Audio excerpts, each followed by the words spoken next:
Well, rivalry week. You played in a number of these. What do you feel about this matchup? And we're excited. This is one of the best weeks of the year for sure to have this matchup. Makes it even better that we're both ranked, having great seasons. Just a lot of excitement behind this game, and we're excited to go out there on Saturday and play it. What do you think's different about the offense this year that you're going to face versus last year from Utah? Last year was kind of a unique situation they were in with some quarterback depth that they were working through, right, with different guys. Obviously a much more established quarterback and scheme with Devin, and he's been with his coordinator, so he's comfortable with the plays that he's running. And so just in studying them, the preparation has definitely been more concrete as far as knowing what we're going to see and what to expect. Use the word comfortable when describing Devin down here when you kind of watch him on tape. Is it that obvious? He was pretty comfortable in what he's running in this game? I think I was just using the word comfortable as far as our preparation.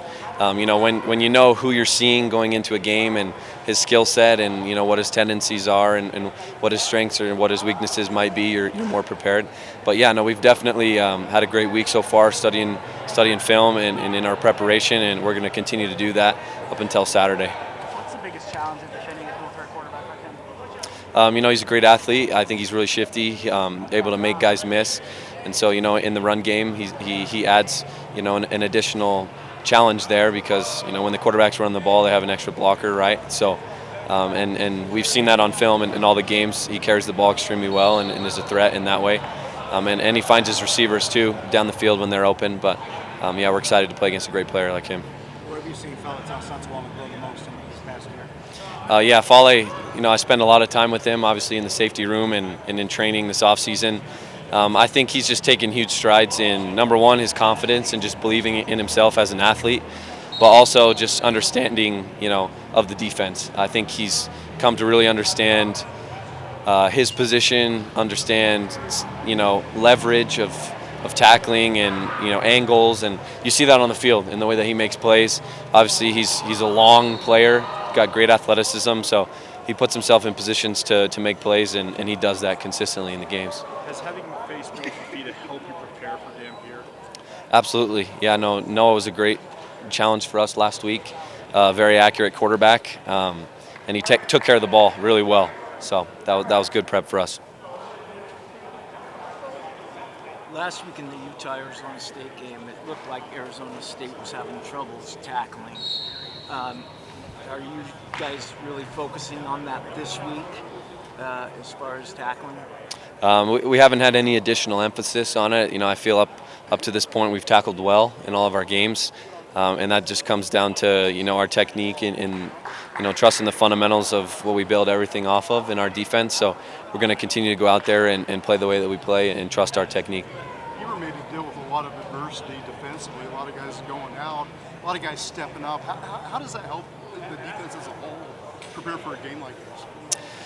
I think it just gives us a lot of confidence, right? Knowing that whoever ends up in there in the game is a guy who's capable and who can make plays, right? He knows what he's doing. He's prepared. He's gotten reps in practice. He's made plays in previous games. So whoever it is, whoever the 11 guys are that are out there on the field, they're going to give us a chance to win. And when we're out there with them, we're going to trust them to do what they need to do, and they're going to make plays. National attention's good. Second year in a row, big noon kickoff is coming. Great for the program, but how do you stay focused?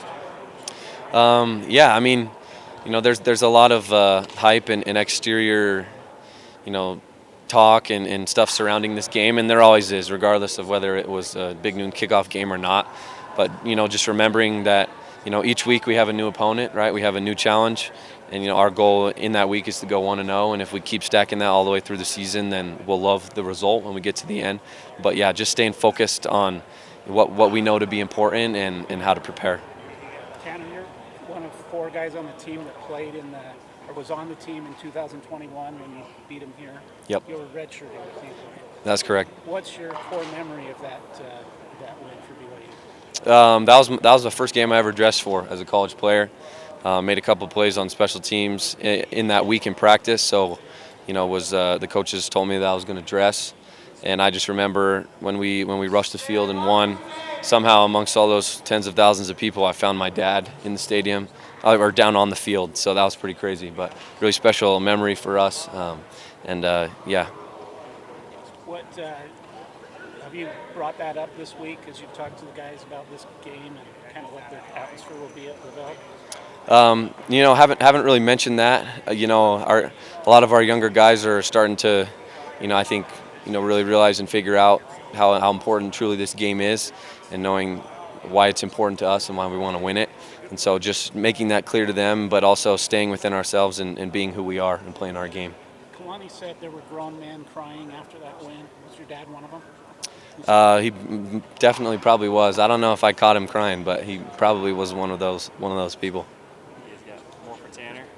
There seems to be a lot of quarterbacks in the Big 12 that run a lot. They're athletic. How does that help you guys as you prepare for Dampier this week and seeing them in the past?